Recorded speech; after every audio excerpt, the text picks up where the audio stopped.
முருகனின் அருள் பெற்ற முன்னோர்களில் முருகம்மையாரும் முக்கியமானவர். அவரை பற்றி நாம் பார்ப்போம். அதற்கு முன்னர் புவனா 33 நமது சேனலை சப்ஸ்கிரைப் செய்து கொள்ளவும்.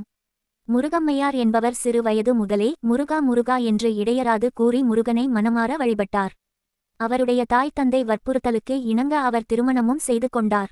அவர் முருகா முருகா என்று முருகனை வேண்டும்போதெல்லாம் பக்கத்து வீட்டு சிறுவன் ஓடிவந்து என்ன என்று கேட்பான். அப்பொழுது அந்த அம்மையாரும் நான் உன்னை அழைக்கவில்லை, முருகமூர்த்தியை தான் அழைத்தேன் என்று கூறுவார்.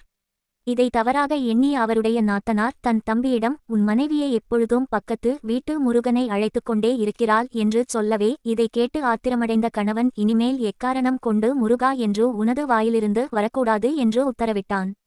ஆனால் அம்மையாரோ முருகனின் நாமத்தை சொல்லாமல் இருக்க முடியவில்லை. அவர் மீண்டும் முருகா முருகா என்று அழைக்கும் போது அவள் கணவனுக்கு கோபம் வந்து வாளை எடுத்து அவளுடைய கையை துண்டித்துவிட்டான்.